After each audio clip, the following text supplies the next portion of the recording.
Hello everyone and welcome to SpaceWeek Live for May 31st. This is May, right? May 31st, 2020. Crew Dragon Day, DM2. So that is the absolute big news for this week. We had a resounding success in the launch of astronauts Bob Behnken and Doug Hurley up to the ISS on Crew Dragon DM2. So going back a bit to their first attempt last Wednesday, 3 days ago, or 3 days before, right? Anyway, yeah, so they were all ready to go. They went through the entire process of getting the crew ready, getting them on the in the crew capsule on top of the rocket, fueling the rocket, and unfortunately it was a crazy weather day, which is basically every day in Florida, but there was like a tropical storm brewing off the coast, and there was a lot of electricity in the atmosphere, and they were out of bounds on the weather, on multiple weather violations. So, oh, here, you know what? I have arrived. Let me remove this caption. There we go. I'm here. So yeah, they had multiple weather violations on Wednesday, and so at about T-minus 18 minutes, they had to scrub the launch. Now the way launches work, the way crewed launches work, is of course the rocket has a launch escape system, which on the Crew Dragon consists of the 8 Super Draco engines that are positioned around the. Let's see, can I point to the? I'm really bad at this. I'm not a weatherman. Anyway, 4 pairs of 2 Super Draco engines around the periphery of the Crew Dragon module, which provide a very strong thrust to get the crew up and away from the rocket if anything happens during launch. So the way it works is the crew gets on the rocket, the rocket is fueled, and then they activate, they engage, turn on. Arm is the word I'm looking for.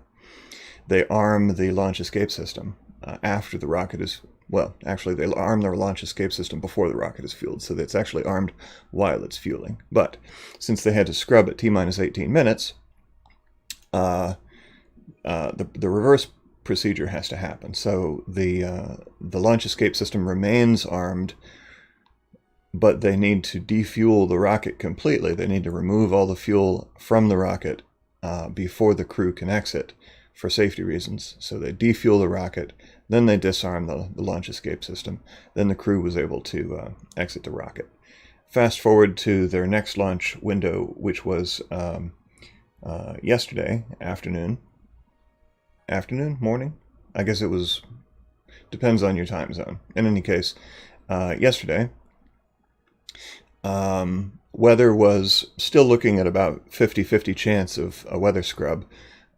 Fortunately, this time, they were able to push through, and they got off the ground. The launch was gorgeous.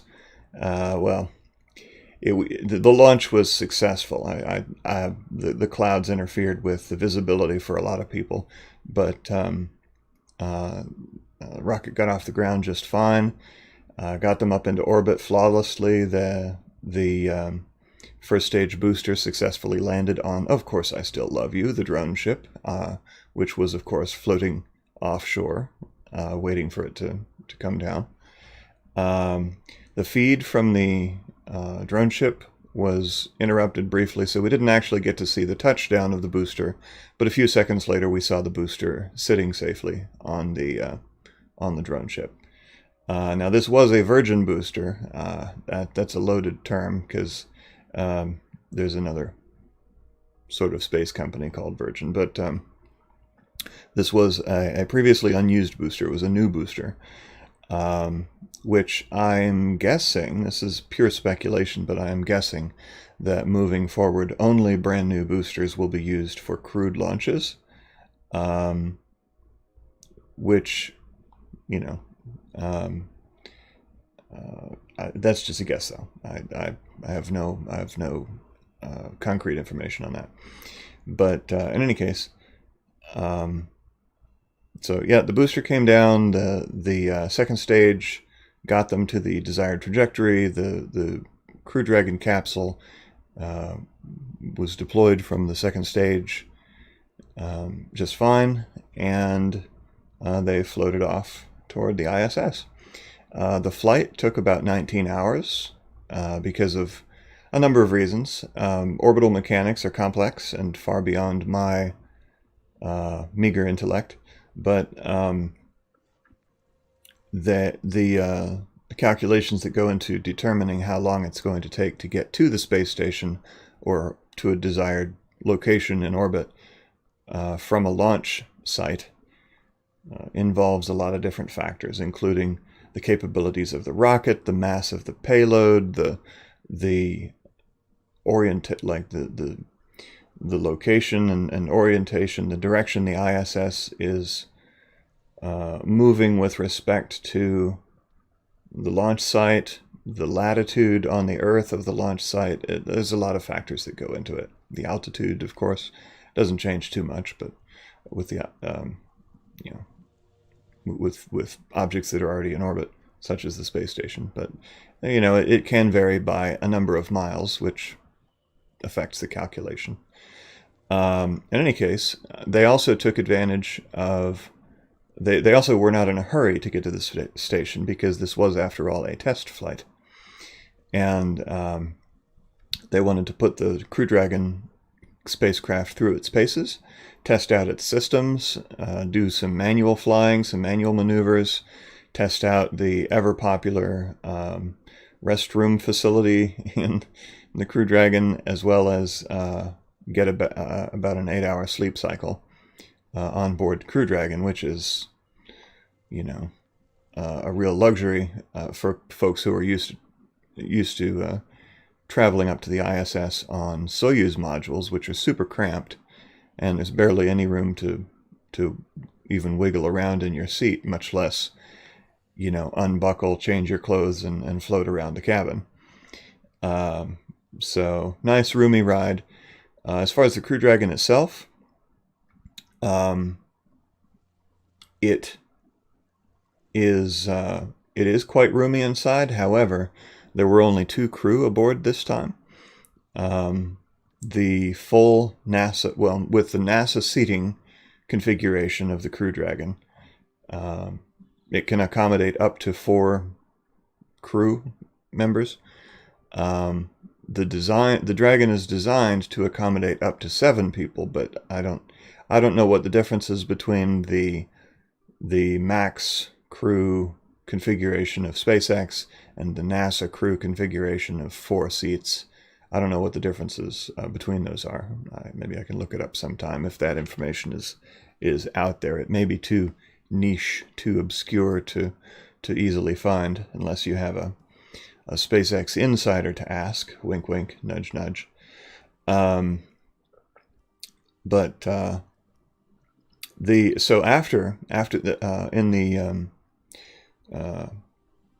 an interview after they arrived on the space station, they were asked the question of how was the ride, and their answer was interesting. So both of Doug Hurley and Bob Behnken are veteran astronauts from the shuttle era.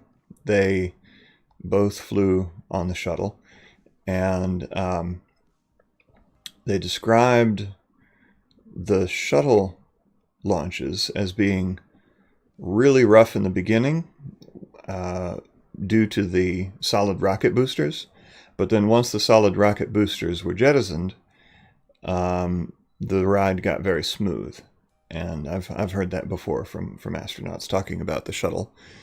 Falcon, on the other hand, Falcon 9 with the Crew Dragon on top, Bob Behnken described it as being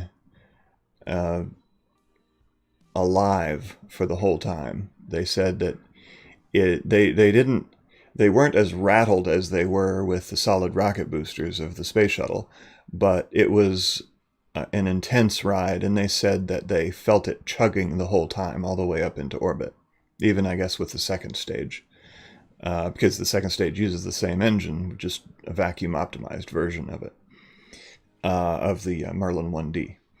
So that's interesting. I mean, we've got, despite the fact that, SpaceX is sleek and sexy and modern and all of that, it is still a pretty rough ride getting up there. And as one of my moderators mentioned, that is quite likely because the Falcon 9 has a lot less mass than, for example, the Space Shuttle or the Saturn V, which he described as the Lincoln Continental of rocket rides, because the mass of the rocket is able to absorb a lot of that vibration, and the much the less massive Falcon 9 transfers a lot more of that vibration to its occupants. But they got up there just fine. The approach went smoothly, although they held at one point. I don't remember why. I got maybe 4.5-5 hours of sleep after staying up super late working on videos and fighting with copyright issues on YouTube, and I missed some of the approach of the Crew Dragon to the station, but docking happened flawlessly. Well, basically flawlessly. The docking was successful, but then they were delayed in opening the hatch to the crew opening the Crew Dragon hatch, because they didn't want to do that. They didn't want to open the hatches until they had tested the. Because remember, there's a test flight. They wanted to test, amongst other things, the hardline communications connection between the Crew Dragon. That's like a physical hardwired connection that is established when the Crew Dragon docks with the space station. And they had issues with that lasted for a while. They troubleshot that, and they were able to get the hardline communications fixed. which was good. And then they opened up the hatches. The crew came on through. And of course, they had both, Bob and Doug had both been on the station before, so that it was, you know, like coming home or visiting an old friend for them. They knew just what they were doing. None of the awkwardness of a greenback, whatever.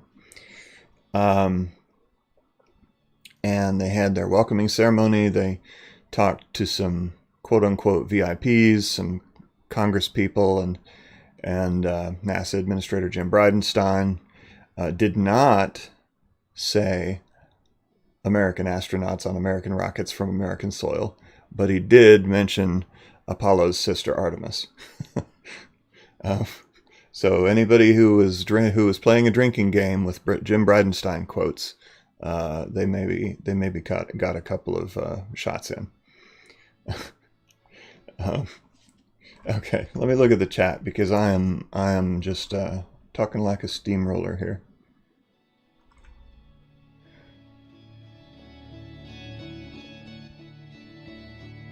Okay, I'm going to start at the top real quick, and some of these questions. Some of these questions may have been addressed in the chat, but I'll just vocalize them for posterity. Sochek 3310 asks, Crew Dragon can go to ISS without Falcon 9 or another rocket? P.S. He loves the Crew Dragon style. It is a very nice rocket, very sleek, modern looking, not Boeing. Anyway, the Crew Dragon is designed to be mounted on the Falcon 9. It's a SpaceX module. I mean, it's a SpaceX capsule that goes on top of a SpaceX rocket and is launched from a SpaceX leased launch pad. I mean, I don't personally know anything about the attachment mechanism between the Crew Dragon or the regular Dragon. So normally, like for example, with the Starman launch, there's a payload adapter, which is a conical sort of, you know, thing. It's a device that goes in between the payload and the top of the second stage of the rocket, that allows you to attach the payload to the top of the rocket. So obviously SpaceX has their crew capsule is designed specifically to attach to their own rocket. Conceivably, if a docking adapter were manufactured to allow the Crew Dragon to sit on top of a different rocket, let's say a Delta IV or whatever, that would be possible, but that wouldn't make any sense because SpaceX already has their own rockets. Yep, my monitor went blank. There we go. Gary M. says, was there to see the launch. Awesome. I understand that the reference to the meatball is the NASA insignia, but what is the worm? The meatball, of course, is the classic NASA logo with the circular blue field with stars, the red swoosh, just do it, and the NASA letters in a serif font, an old-timey looking serif font. The worm was the stylized NASA logo of the 70s and 80s that I grew up with the, you know, the N and the A and they all flow together like a worm. And there was a lot of discussion in the coverage from NASA and SpaceX of a hybrid logo, an unofficial hybrid logo called the worm ball, which combined the text, the wormy text of the worm, with the meatball-y meatball of the meatball. And so the idea was not original, but I liked it, so I went ahead and opened up Photoshop and made my own worm ball, which I will show you now. That was a good segue. Thank you for mentioning that.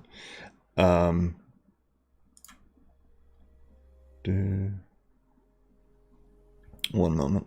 Let me... Nope. Nope.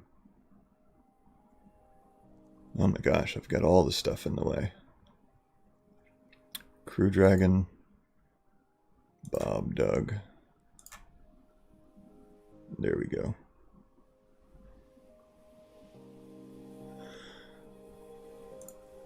There we go. Wormball.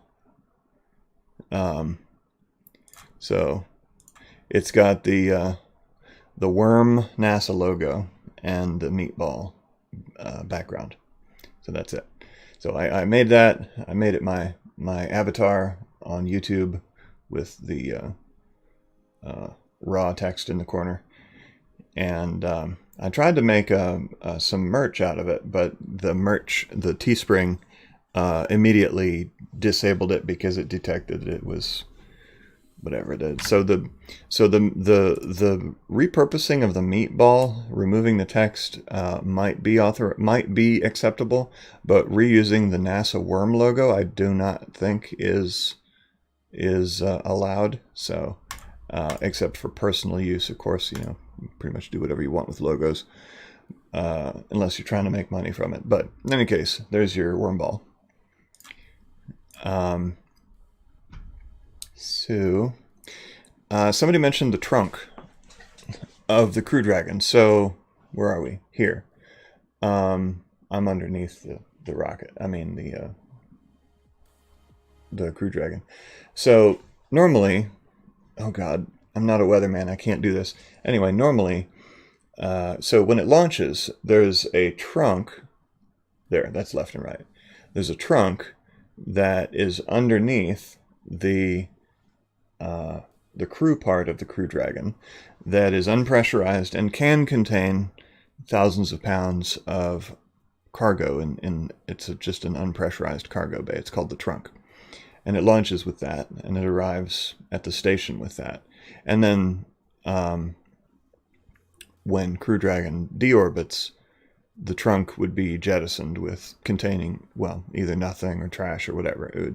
The trunk would be jettisoned and would then burn up while the Crew Dragon or the Cargo Dragon, came down safely and splashed down in the ocean.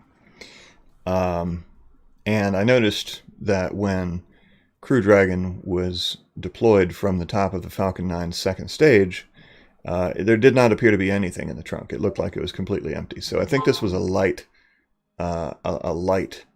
load. I don't think they brought up much cargo with them. Although I'm sure there's a Wikipedia page listing everything that was on the Crew Dragon. Also, Gary M., I'm jealous if you got to see the launch in person. I swear I will get to do that one day.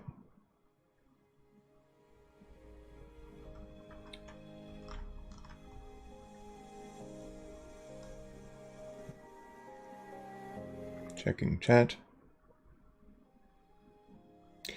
I find it difficult to ramble while I'm trying to process words on like when I'm trying to read, because if I'm talking, I'm focusing on talking. If I'm reading, I'm focusing on reading, and I don't do both of those at the same time very well. So please pardon me while I read up on chat.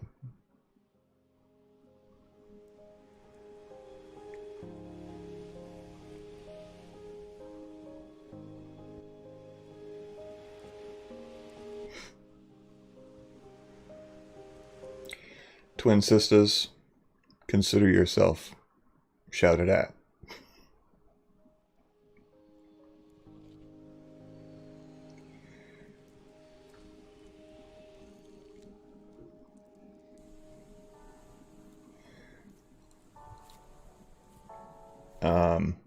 My name is Raw Space, of course. All right. So, meatball is a better. Oh, meatworm. Meatworm. Wormball, meatworm. It's all a little squirmy. Okay. So, a question. Twin sisters is, I haven't actually read the question yet. Twin sisters. Sometime could you show us someone drinking and eating in space?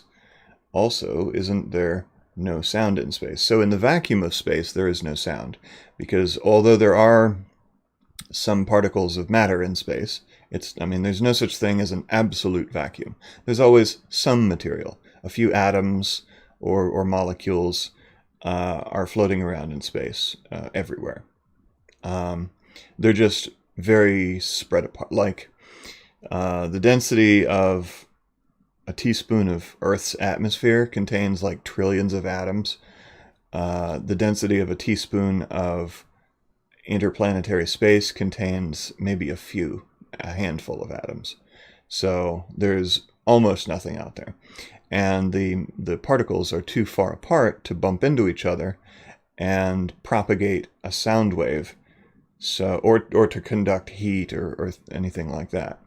So there's no sound in space, there's no heat conduction in space, there's radiation in space, there's lots of radiation in space, of various types, which is one of the dangers of interplanetary travel, because that takes us out, or lunar travel for that matter, because that takes us outside the protective sheath of Earth's magnetosphere, which redirects a lot of the charged particles from the sun around the Earth and prevents us from getting cooked.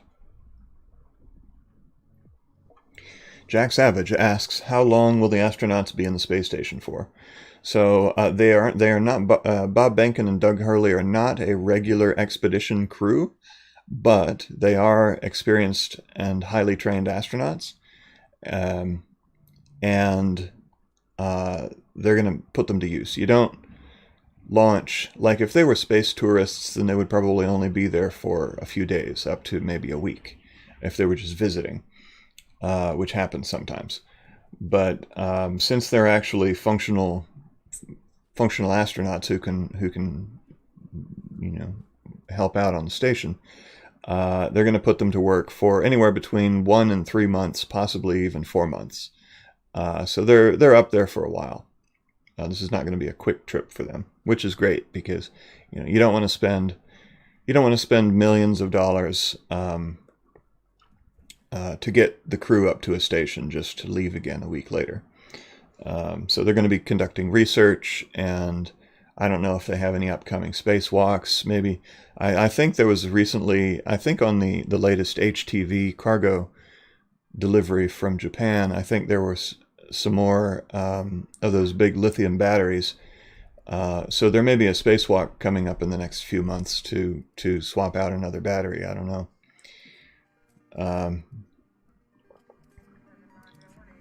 Let's see.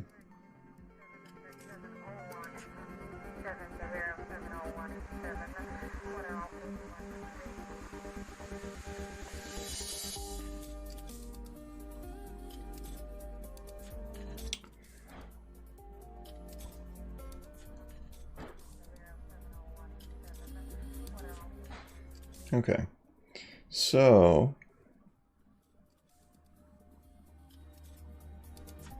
not seeing any more questions, just banter. The Van Halen belt. It rocks. No, that would be the Van Allen radiation belts. Those are regions of increased densities of charged particles that were captured by. They follow magnetic field lines around the Earth, and they basically trap charged particles from the sun. And there's an inner belt and outer belts, and sometimes a middle belt. They vary depending on space weather, what the sun is doing, and other things. But the inner belts in particular can be dangerous if you spend any length of time in them, which is why for the Apollo missions they went through a thinner part of the inner belts, and they zipped through the outer belts as quickly as they could to minimize the astronauts' exposure to those charged particles, because with radiation, it's all about how much you're exposed, how long you're exposed, and as well as the intensity of the radiation. Because the more exposure you have, the more chances the charged particles have to interact with the cells in your body and cause mutations, which would then lead to cancer and things like that.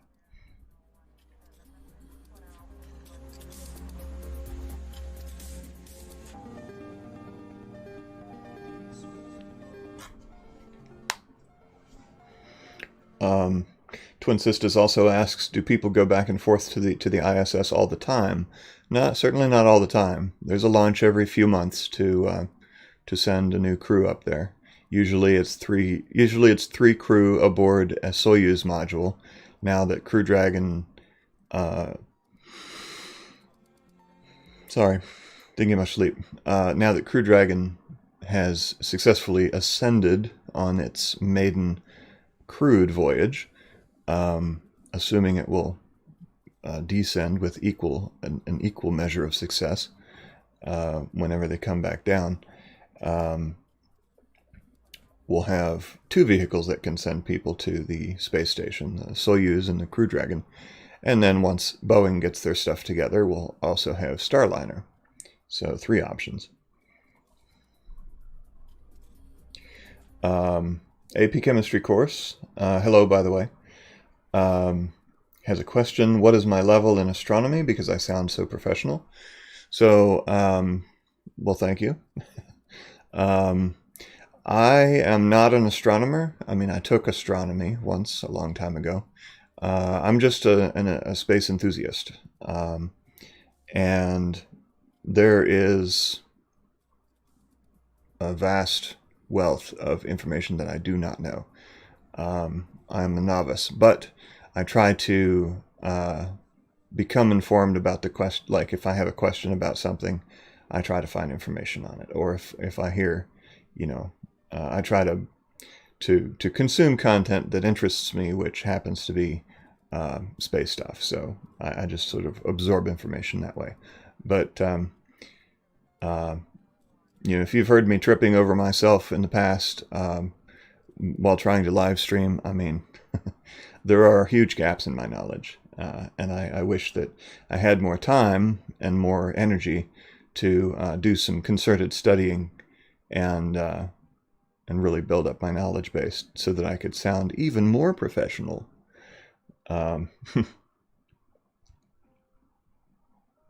Scott Dufferland asks, why did the capsule take so long this time? The cargo version seemed to be much faster. So as I mentioned earlier, a lot of different factors are involved in the calculation of how long it takes to get from a launch site to the space station.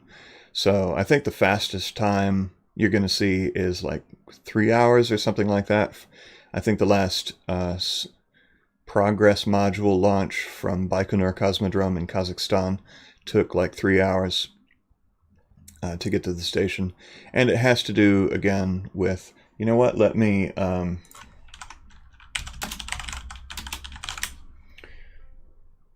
see. Open link.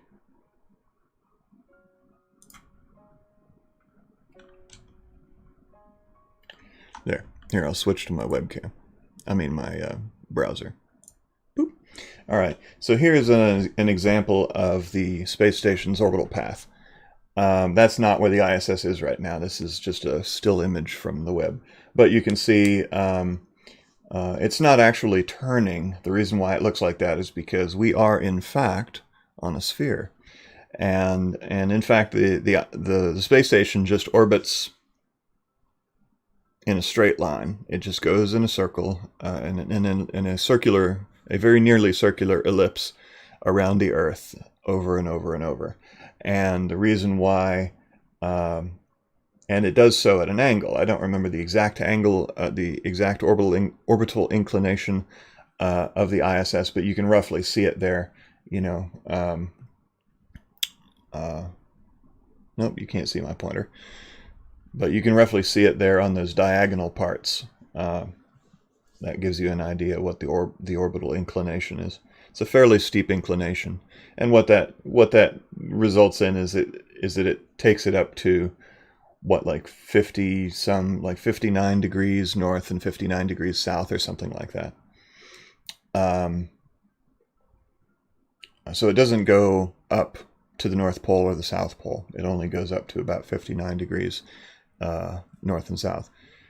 But Earth is rotating all the time. So what's interesting is once the spacecraft is out of the atmosphere, it's no longer subject to the Earth's rotation. It may have inherited some speed from the Earth's rotation, which is why we try to place launch facilities in as far south as we can toward the equator, unless you're in the southern hemisphere, in which case you would want to place them farther north. But once it's in orbit, it's no longer subject to the Earth's rotation, and the Earth rotates underneath it. And so as the space station just goes in a circle around the Earth rotates underneath it, and that's why you see each successive track on the map is in a different location, because the Earth has moved in the 92 minutes, from the time, like the space station at 17,500-ish miles per hour, it takes about 92 minutes to orbit the Earth. And in that 92 minutes, the Earth has moved, however many degrees that is, to the whatever, clockwise. So 51.6 degrees, Mark said. Thank you. All right. Twin Sisters asks, there's a comet called Halley's Comet, and it reappears every 76 or 79 years. When will it reappear? Well, the last time Halley's Comet visited was in 1986-ish. I couldn't see it because I grew up in Oregon, and it was cloudy there all the time. And so I did not get the chance to see it, which was a bummer because I was excited about it. But I did have puffy stickers, though, of Halley's Comet, and I put them all in my sticker book. So just count up from 1986-ish, and it's going to be a while before Halley returns. We'll probably have some much better comets to view in between now and then. Maybe even long period comets that don't visit often. Those are the ones that tend to be the big showstoppers, because the Hale-Bopp and Lovejoy and McNaught, the great comets.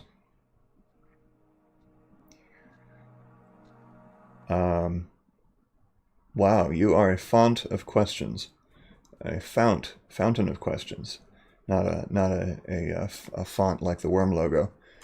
How much do astronomer suits cost? Do you mean astronaut suits? A lot. I mean, I don't know how much. Like, SpaceX costs are kind of, I don't know what their costs are. They're not like the SpaceX is a unique entity, because like with NASA, I mean, you've got the engine manufactured by one company, the rocket manufactured by another company, the boosters manufactured by a different company, the crew capsule manufactured by somebody else. You've got the suits that are manufactured by ILC Dover, I think is the name of the company, and they've been manufacturing the astronaut suits since the Apollo days and earlier, I think. But with SpaceX made the suits, SpaceX made the rocket, the engine, the crew capsule. SpaceX, it's a top-to-bottom SpaceX system. So their internal costs, I have no idea, but surely it is much cheaper to do it that way than to outsource components from a myriad of different providers.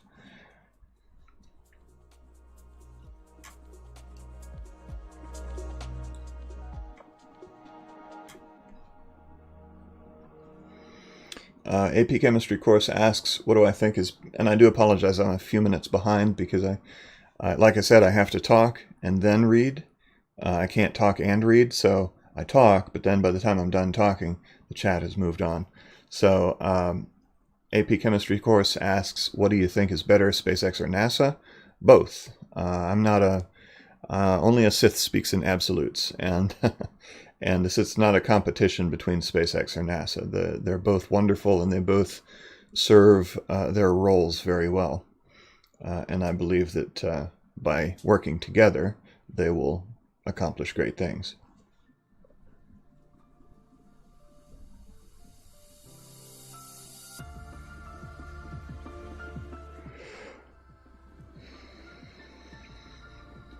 Earth is not a perfect sphere. It's very close to perfection, though. If you were to reduce the size of the Earth down to a beach ball, it would be the smoothest object. It would be smoother than any object man has ever created. I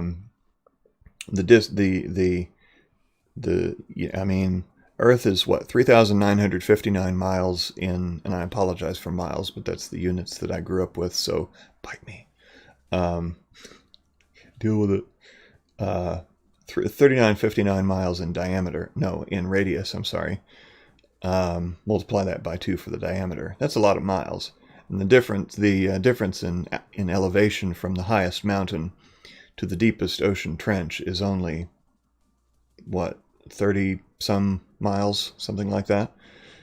And so, yeah, the Earth's, and plus the Earth is also a little bit oblong from its rotation. So it's a little bit wider around the equator because it's spinning.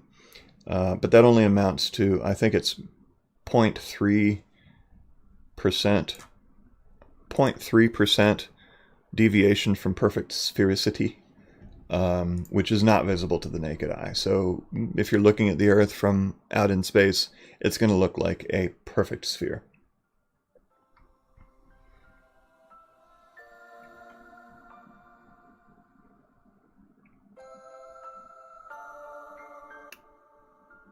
Okay, so 92 minutes, hour and a half, that would be just a tiny smidgen more than, let's see, 15 degrees an hour.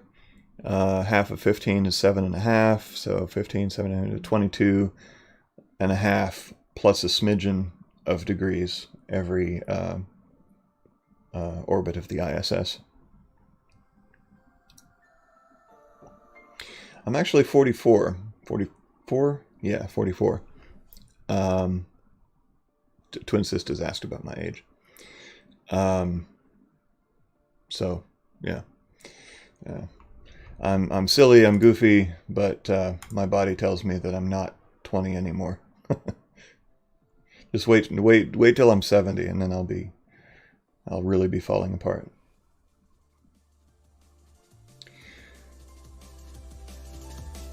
The suits. Okay, so the SpaceX astronaut suit. It's a pressure suit, like like a flight suit. It's not an EVA suit like the big, like the Apollo suits or the ones that the astronauts use on their spacewalks. So it's not that robust. It's not meant to go outside and do anything. It's intended to just like a high altitude pilot would wear, basically. It's just a pressurized flight suit.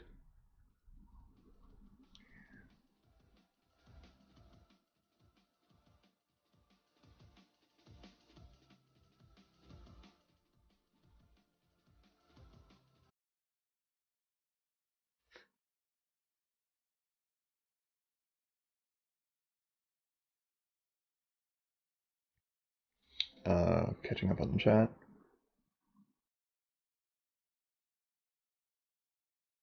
All right. Snow Kittens. The best argument for metric is the meter beer. Who wants a foot of beer when you can get a meter? Oh boy. All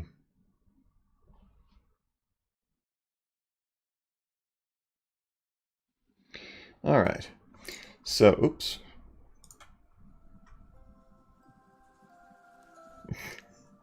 Gradia, I see you blew a kiss to Snow Kittens with a beer. That was very sweet. All right. So let's take a look at upcoming launches. Nothing in the next week, unless perhaps. So I had read somewhere that Falcon 9, that Starlink 7 launch, which had been delayed from before the Crew Dragon launch due to a sensor issue, was possibly going to be launched tomorrow on June 1st. But I see that it's been that date has been removed from this site. So I'll have to keep my eye on the SpaceX Twitter feed now that it's no longer blowing up with Bob and Doug news. Yeah.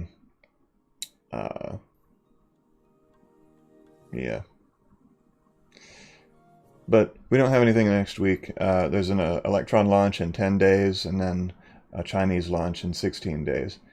If I look at the date range, let's say May 24th to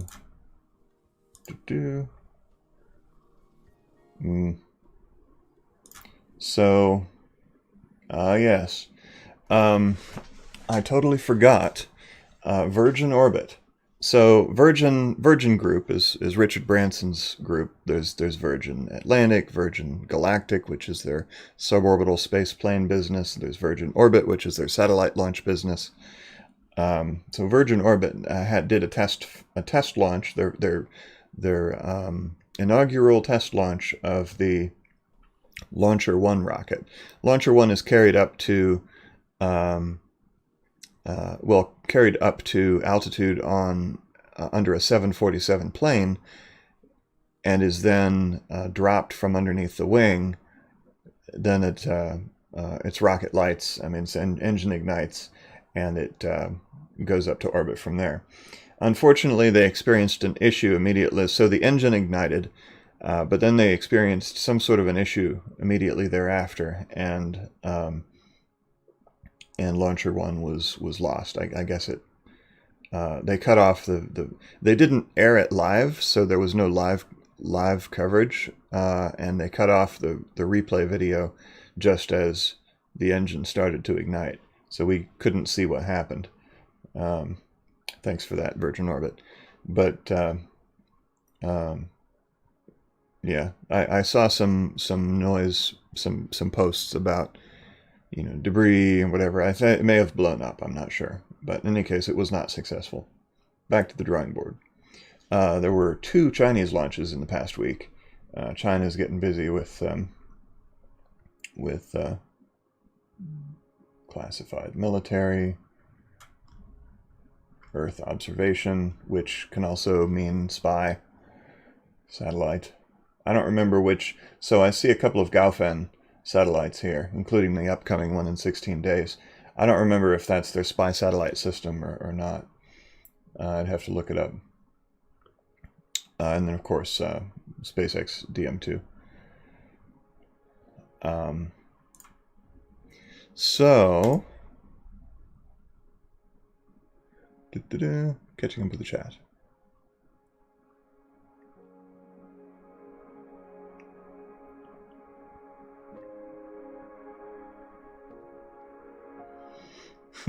The Mars Polar Lander was most unfortunate.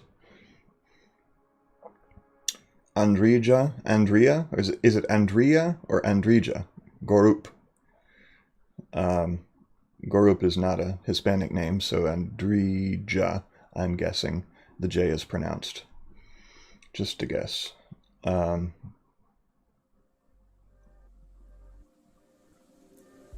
If you want to see the Chinese launches, so Chinese launches are not live streamed either. China doesn't like to lose face, as it were, if something goes wrong during a launch, and they just really don't give a toss whether or not we see what they're doing. So they have no sense of showmanship at all. You can get the launch videos after the fact, though.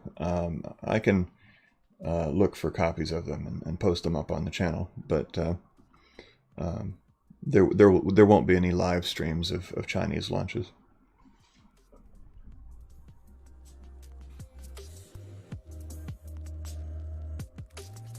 Okay, Get Real said the Launcher 1 rocket fell into the ocean. It did not explode in the air.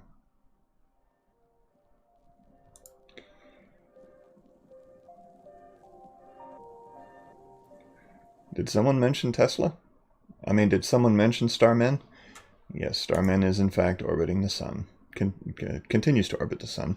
It's been up there since February 6th, 2018.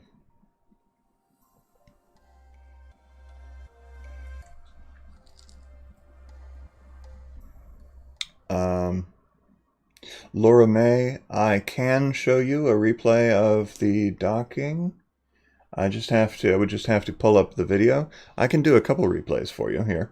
I'm pretty sure everybody would be interested in watching the launch again. Yes? Let me know in the chat.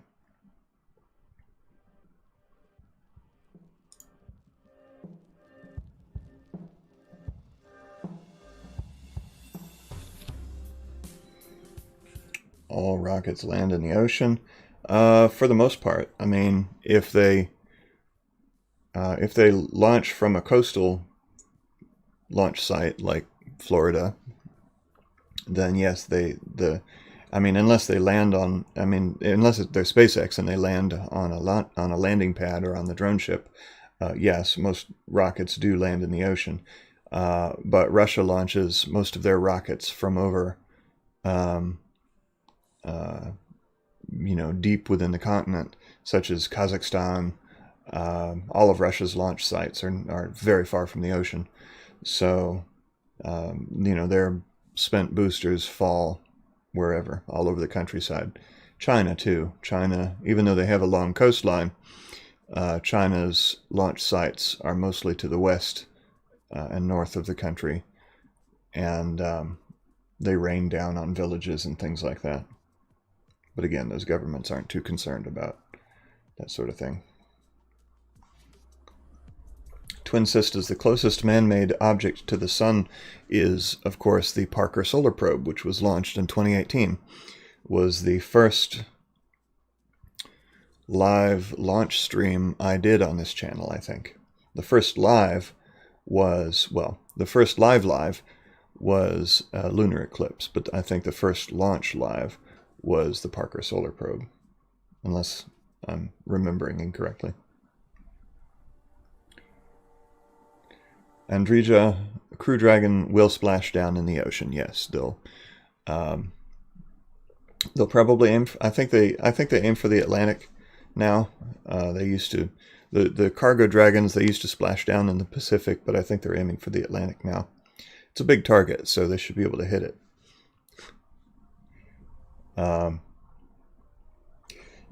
Parker Solar Probe. So it will take another, 5 years, I guess, for Parker Solar Probe to reach its closest approach to the sun. But once it does, it will be within 3 million miles of the sun, which is really close. And it will be going like, I don't know, like a couple 100,000 miles per hour at the time, relative to the sun, because of its angular momentum.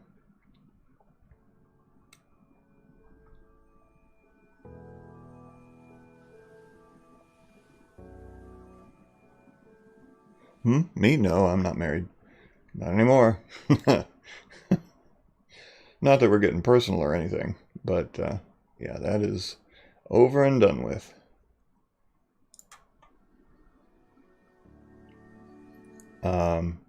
I can show both the launch and the docking. I'll just have to. I have the launch ready to go. I'll just have to queue up the docking. It'll take me a moment, but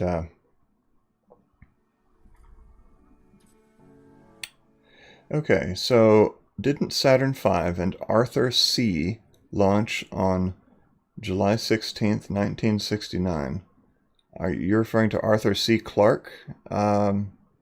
He never went to space. He designed a communication satellite, but and he wrote some great books. I'm not sure what you mean by Arthur C. launching. in 1969. But Saturn V launched on July, was it the 16th? I don't know. My math is off. It was around that time, yes.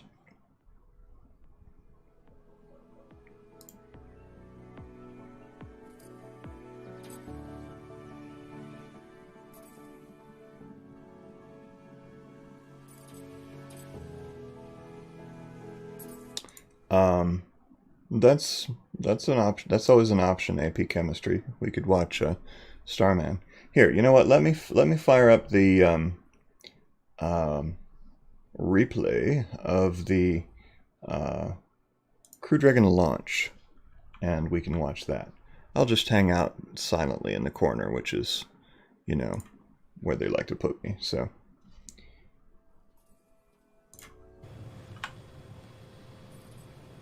Falcon 9 is in startup. Dragon is in countdown. FTS is armed for launch. Under a minute now, the FTS, the flight termination system, has been armed. Dragon, SpaceX, go for launch. SpaceX Dragon, we're go for launch. Let's light this candle.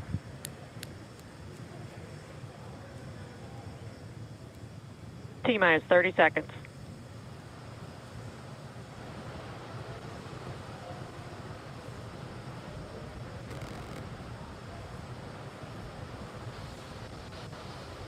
Stage 1 tanks pressing for flight. T-minus 15 seconds. 10, 9, 8, 7, 6, 5, 4, 3, 2, 1, 0. Ignition. Liftoff of the Falcon 9 and Crew Dragon. Go NASA, go SpaceX, Godspeed, Bob and Doug.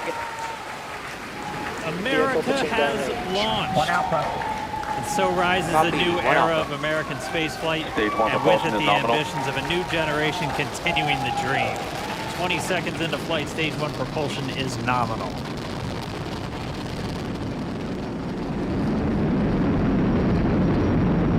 T plus 30 seconds into this historic mission. Flying crew on board Dragon and Falcon 9, and look at them go! Falcon power telemetry nominal. M1D throttle down. We're throttling down to get ready for the period of maximum dynamic pressure. We're in the throttle bucket. Reports say all systems are go. Vehicle is supersonic. We've exceeded Mach 1 on the Falcon 9. M1D throttle up. We're throttling back up to full power as we're through max Q. Copy, 1 Bravo. And we heard that 1 Bravo call out. That's just the second abort zone that they're in. They'll continue to be on this until the first stage has done its job and they switch over to the second. At this point, Bob and Doug pulling about 2.3 Gs, 2.3 times the Earth's gravity, already moving at over 1,500 miles per hour. We've heard the call out for MVAC engine chill. That's getting the MVAC engine ready to light. That'll come at about 2:44 into flight. Right now, everything continuing to look good. Next major event coming up is going to be the triple. We'll have main engine cutoff of the 9 first stage engines, stage separation, and then ignition of the second stage engine to continue to carry astronauts into orbit. Coming up in about 20 seconds. M1D throttle down.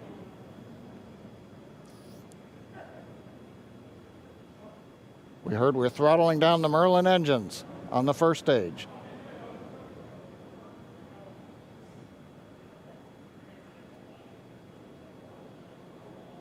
And we have MECO. MECO. 2 Alpha. Falcon stage separation confirmed. Copy, 2 Alpha. MVAC ignition.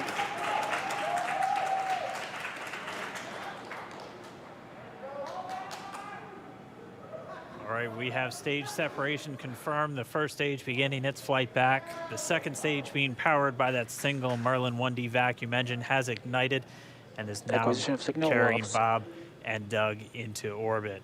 So they're going to continue under the power of this second Stage stage, 2 propulsion is nominal. which will cut off at SECO, or second engine cut off, at about 8 minutes and 44 seconds into today's flight. So a little over 5 minutes to go still on this second stage. You heard the call out to Alpha, so they're now in the longest abort zone that carries them all the way from about North Carolina up the eastern seaboard, almost to Canada. Things looking good, though, getting good call outs, nominal propulsion on that second stage. Bob and Doug continuing to make their way into orbit.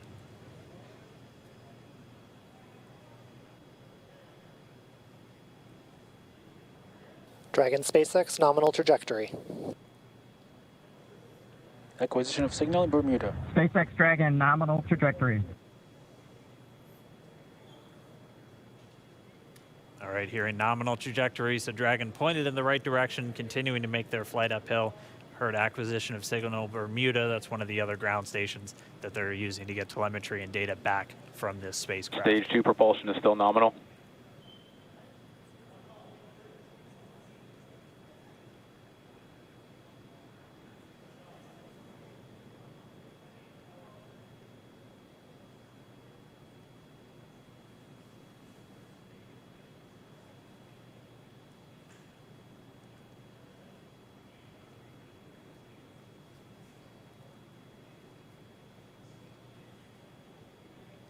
A little over 4 minutes, 40 seconds into the flight.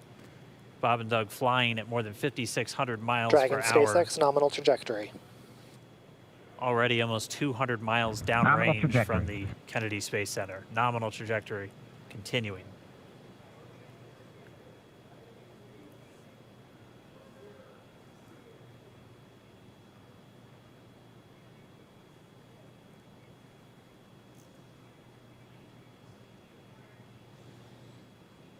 And while they continue uphill, looks like we are getting a view of the first stage as well.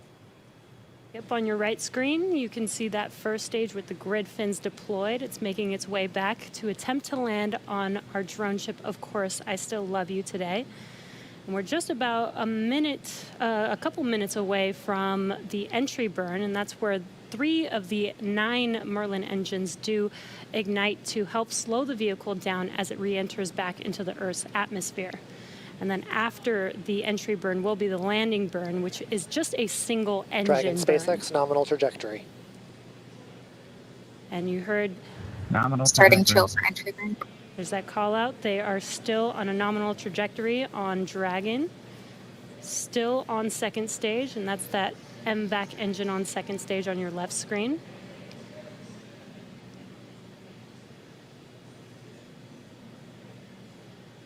Again, on your right screen is that first stage booster coming back towards our drone ship, Of Course, I Still Love You. We're about a minute away from entry burn.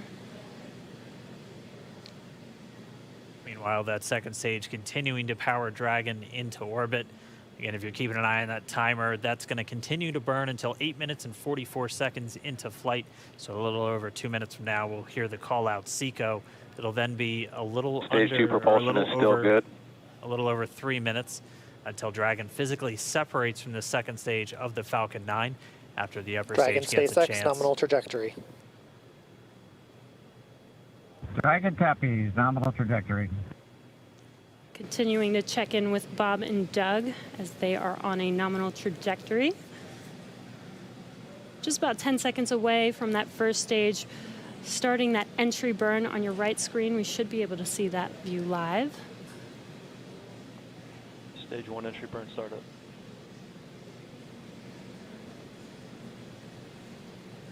And there is that entry burn Acquisition of beginning. signal, New Hampshire. This burn lasts about 36 seconds long. Stage 2 FTS is saved.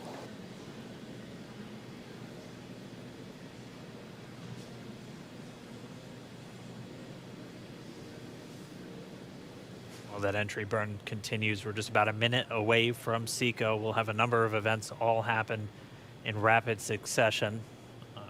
It'll Copy, be the shutdown. second engine cutoff. Stage 1 We'll engine be burn looking for shutdown. that stage 1 landing burn shortly after. Yeah, actually, just within a few seconds of each other. It's such a cool view on your left screen, seeing Bob and Doug on Dragon. Right now, you can see the displays that they are seeing right now themselves. Terminal guidance. MVAC throttle step. We are coming up 25 seconds or so away from SECO, or second engine cutoff. This is also the point where Bob and Doug are experiencing their highest G-force. We're seeing the counter tick up to right about Stage 1.8. Sonic. Copy, Shannon. You heard Shannon, so that just means they're in their final abort zones. If they were to abort at this point, it would either be an abort to orbit or to land off the coast of Ireland. Standing by for second Stage 1 engine landing cutoff startup. confirmation. MVAC throttle step. MVAC shutdown. Stage 1 landing learn. Confirmation of SECO's second engine cutoff. Now we are waiting for our first stage to make its way to our drone ship. Of course, I still love Dragon you. SpaceX nominal orbital insertion. Did Launch get escape system confirmation is disarmed. nominal Dragon orbital copy. insertion. Nominal Stage orbital 1 landing leg insertion. deploy. And what you're seeing on your screen is a live view of our drone ship, where our first stage will be coming down. Looks like we lost that live view, but we'll wait for confirmation of that landing shortly here. Falcon 9 first stage successfully landed. And aboard there you course can see on SL1. your screen, Falcon 9 has landed. This is the first Falcon 9 to carry Acquisition of signal humans to Newfoundland. orbit, so very exciting for us. And as you can see on your right screen, Bob and Doug are still making their way to their targeted orbit. M1D to recovery 1. So exciting today. M1D. It doesn't stop. It does not stop. All right, we did hear again that call out, good orbital insertion, so that means Falcon 9 and Dragon right now exactly where they're supposed to be. M1D to F. So I figure we don't need to watch all the way to the deployment of Crew Dragon.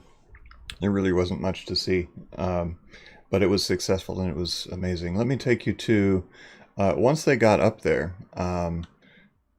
Bob Benken and Doug Hurley, astronauts, they live streamed a message from en route to the ISS, and let me take you to that if I can find it. Here, I'll just go to my own channel. Didn't have the link handy. There they are. Everyone, welcome aboard Dragon. Well, everyone, welcome aboard Dragon. My name is Doug. Next to me is Bob. You probably know him. We're so glad to be with you this evening and welcome you on board Dragon. Got a couple things we want to talk about first before we kind of show you around. The first is kind of a tradition we've had over the years with spacecraft going way back to the Mercury era. And then a tradition that's been carried on ever since with all our space vehicles, including the Soyuz. We're given the honor to name this capsule. I know most of you at SpaceX especially know it as Capsule 206, but I think all of us thought that we could maybe do a little bit better than that. So without further ado, we would like to welcome you aboard Capsule Endeavour. We chose Endeavour for a few reasons. One, because of this incredible endeavor NASA, SpaceX, and the United States has been on since the end of the shuttle program back in 2011. The other reason we named it Endeavour is a little more personal to Bob and I. We both had our first flights on Shuttle Endeavour, and it just meant so much to us to carry on that name. That's what we decided to go with. So we hope you enjoy that name, and once again, welcome on board. Well, good evening, everybody, and welcome aboard Endeavour, the SpaceX vehicle headed to the International Space Station. Today, we accomplished the first flight off the Florida coast in quite some time, and Doug and I were really proud to have an opportunity to be a part of that.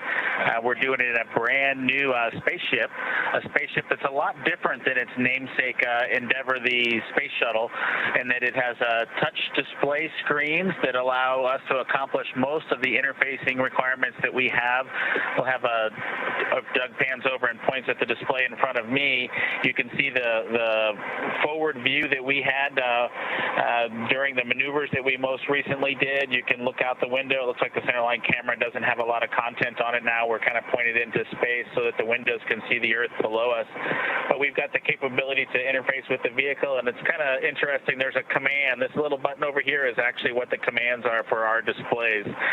One thing that does get lost is there is a extensive button panel down below as well. So over on this side, we can turn the displays on and off, as well as send some commands for some contingency situations. On the other side, we have the ability to deploy chutes and things like that on entry. So we do have some buttons, but the primary interface is these displays. So nice, new, modern cockpit that we've got for our compared to our namesake, the Space Shuttle Endeavour. I'm going to migrate a little bit away from our seats here, and Doug from his seat is going to continue to try to follow me so you can tell what can be seen from the seat that he sits in. So from his seat, when he is inside in the vehicle, strapped in, this is what his view actually looks like. You can see a window off to the one side. We each have a window that we can view out and see what's going on outside. That was exciting on ascent for us to be able to see the arm rotate away from the pad, and that's when we both, I think, knew that we were going to launch today. So that was super cool. I've got one on my side as well. The hatch that we came in is the hatch that's right behind me. It is a little bit of tight quarters, but I'm going to try to demonstrate some of the capability that we have now that we're in zero gravity. So I think I was requested to do a backflip. I'm going to kind of do a side spin, which is a little bit of a permutation on that request. So hopefully you can see what it's like to actually float in zero gravity, and Doug and I are super excited that we got the opportunity to do this again today, even before the end of May. So that was super cool. We did, it turns out, end up with one stowaway on board our vehicle when we launched today. It was not just Doug and I who accomplished the launch here. We do have an apatosaurus aboard. We both have two boys who are super interested in dinosaurs. And we collected up all the dinosaurs between the two houses, and Trimmer, the apatosaurus, got the vote from the boys to make the trip into space today with us. And so that was a super cool thing for us to get a chance to do for both of our sons, who I hope are super excited to see their toys floating around with us on board. I'm sure they would rather be here given the opportunity, but hopefully they're proud of this as well.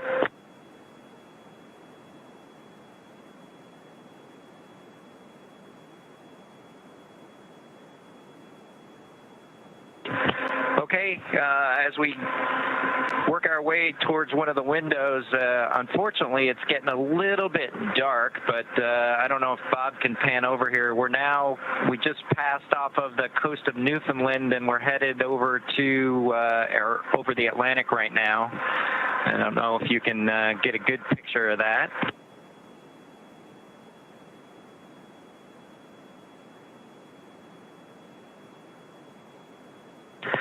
Anyway, hopefully you enjoy that view as we pass over the Atlantic. And I think with that, we will work ourselves back into the seats and wrap things up for this evening.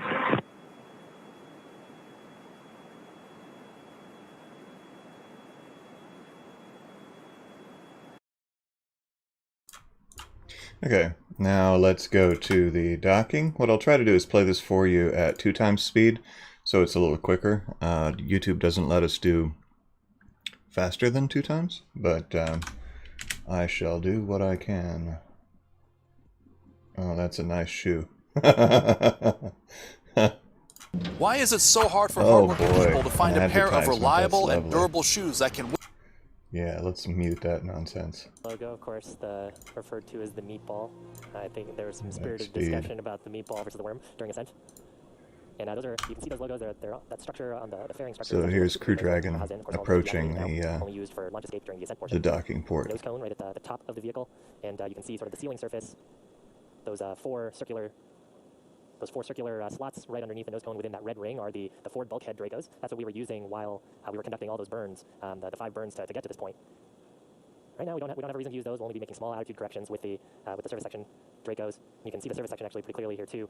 There's a black portion and a white portion sort of separated by a fin. The black portion is solar panels, solar cells that'll charge Dragon's batteries, and the bottom side are the white portion is actually a thermal radiator that's used to keep the spacecraft nice and cool. Of course, the avionics in the cabin, making sure that Bob and Doug are comfortable inside. Looks like we're getting the shadow cast. We are just 60 meters away, continuing to close in, just about 40 meters to go until we're at that whole point. Should get there in just over 2 minutes. Meanwhile, teams in Hawthorne and in Houston doing their internal go, no-go for docking. They're going to get all the teams polled. Once everyone's go, we'll be able to give Dragon the final go-ahead for the vehicle to autonomously fly in and dock with the International Space Station. Should be coming up on waypoint 2, arrival, in just about 1 minute, 45 seconds. At this point, it'll be 20 meters away from that docking port. The International Docking Adapter number 2 attached to pressurized mating adapter number 2 at the very forward end of the Harmony module. Right there on the right around the center, you can see the forward hatch. It's got a window in it. You can see a couple of handles, and there's some features that look sort of bronze-ish. Those are the pedals that we were talking about earlier as part of the soft capture system. So pretty wild too to see. We're so close that we're getting shadows from the station on Dragon. Wow. And we're getting these views of Dragon's approach from 2 cameras that are right next to that docking adapter. And the movement's a little jarring at times. These cameras are being commanded by a person at the Cronus console in Mission Control Houston, and they send some very basic function commands to the camera, which it then executes automatically. And so they're continuing to follow Dragon in, so we do thank them for their diligence to give us these views of this historic moment as we are just less than 30 meters away from docking. Right above the NASA meatball logo, you can see 3 of the service section Draco thrusters. That's right, 12 in all. So 4 of those clusters spread around the vehicle, used for a lot of the attitude control and any small translational maneuvers like we just watched Bob and Doug execute with their second manual flight test. Yeah, and actually oriented in a way too where if you were to lose some of those thrusters, you still have redundancy and control in those axes. That's part of the reason why they're sort of at the angles that they are. All right, so we should be getting to waypoint 2 right now. So it looks like we do have that hold. Dragon SpaceX on Big Loop. The ground is go for approach 2. We will be enabling the resume shortly. As a reminder, ensure your visors are closed prior to Dragon's departure from the waypoint. And once Dragon is inside, the crew hands-off point, retreat, and breakout are not permitted. And for your awareness, we have sunset in a little less than 8.5 minutes. Copies all on the Big Loop. Go for docking.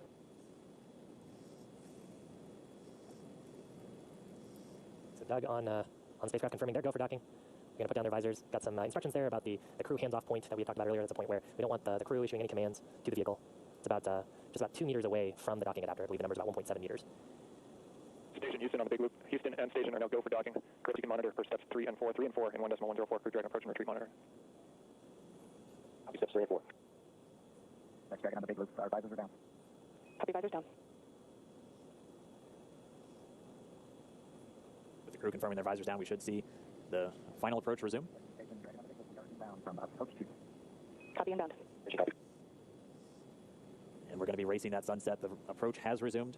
Dragon closing in. We're inside 20 meters. And yeah, that crew hands-off point should come up in about 3 minutes or so, right before we get that final docking. It comes about 20 seconds prior, or just about 2 meters away from the station still. And that's just the crew not issuing any abort commands. At that point, it would be too late. And so any aborts would be executed automatically by Dragon itself.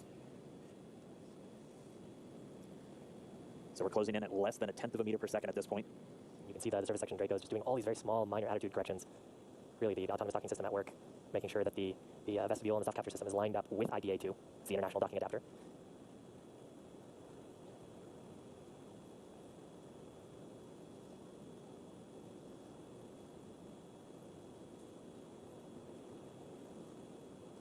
You can see much more clearly there the hinge mechanism for the nose cone. Those 4 black circles are the forward bulkhead Dracos, not to be used at this time. And then, of course, the pedals of the soft capture system. Wow. Dragon on the Big Loop. We're inside 10 meters. We cannot make out the docking target, but we do see the outline. We copy and concur, 10 meters. Right, we're less than 10 meters away. Again, we're closing at that rate of less than 1/10 of a meter per second. We should be just about 1 minute, 45 seconds away from docking. There's a centerline camera right in that middle, so that you can see where the forward hatch is. And right in the middle of that, there's a window, and there's a centerline camera. There's a line with the center of the vehicle and the center of the docking mechanism.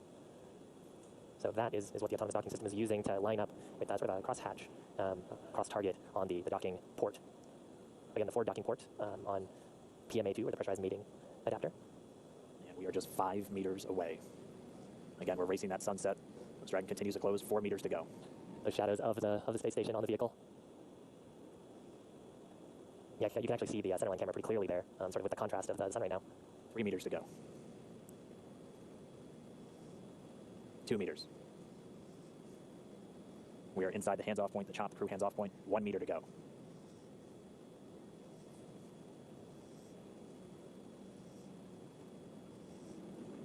Soft capture complete. Dragon is soft capture confirmed. Stand by for retraction and docking. Stand by. And we just heard it, soft capture. We have docking, that coming at 7:16 a.m. Pacific time, with the station and Dragon flying 262 statute miles right over the border between northern China and Mongolia. You saw a little bit of motion there.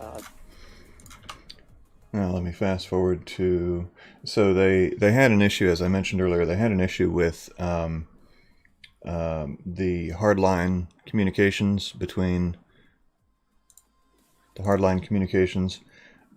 the Crew Dragon and the ISS that delayed the opening of the hatch. So we see a lot of Chris Cassidy floating around getting things ready. He changed outfits. Meep. I don't know what he was doing there. He was playing football. And we see Bob and Doug rummaging around in the Crew Dragon. They're looking nice and casual. And then, where do they actually come through the door? Here we go. Never copies, with pleasure. We'll be there in a second.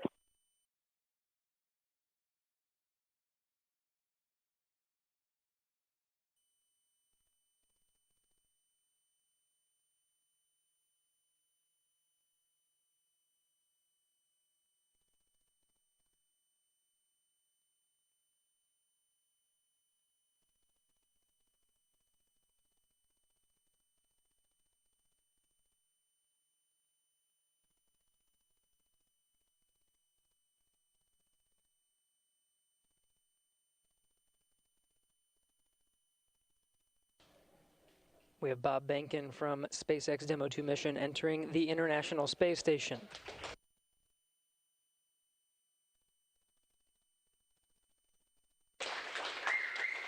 Followed by Doug Hurley.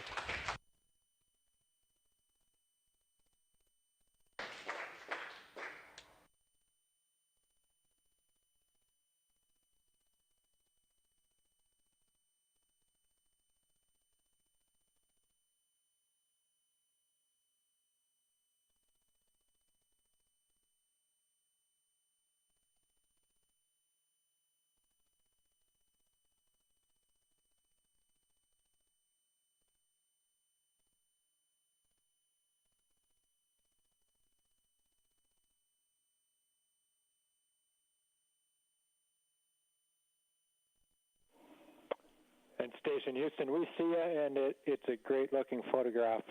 So thanks for that. Stand by one. We'll call you when we're ready for the event in the next few seconds. Got a whole bunch of very happy and grateful people making their way into MCC right now.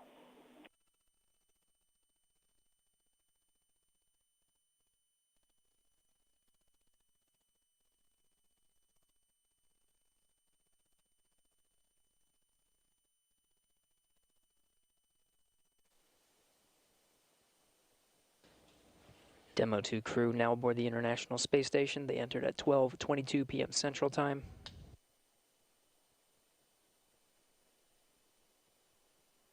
The station at the time was 262 statute miles over Turkmenistan. Crew all gathered in front of the cameras at the Node 2 forward end of the International Space Station. Just behind them is the hatchway to the Crew Dragon on this Demo 2 mission. We're standing by for a welcome ceremony. We'll have VIPs here in Mission Control Houston ready to greet the crew.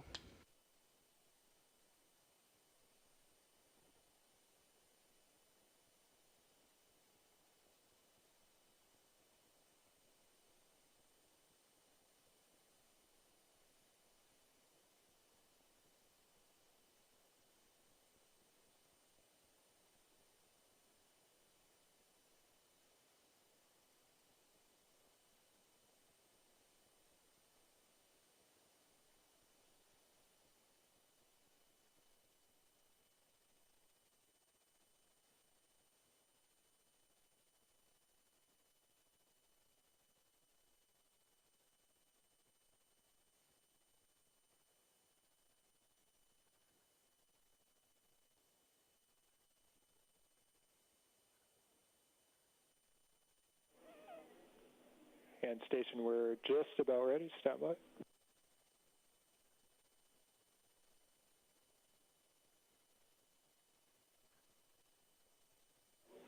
All right, station, it's Houston on Space Ground 2. Confirm that you are ready for the event.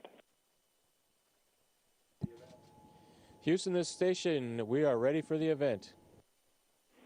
Copy that. And sir, Administrator Bridenstine, welcome to MCC. Please call station for a voice check.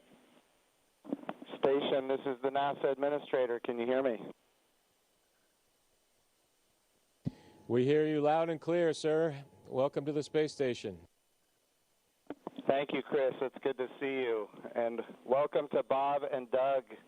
I will tell you, the whole world saw this mission, and we are so, so proud of everything you have done for our country, and in fact, to inspire the world.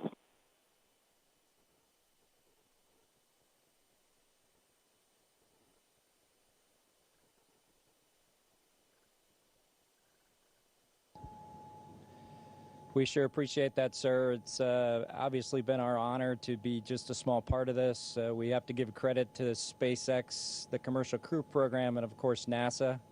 It's great to get the United States back in the crewed launch business, and we're just really glad to be on board this magnificent complex.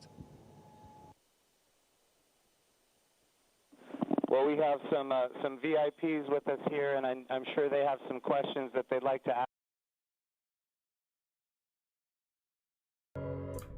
No, make it stop.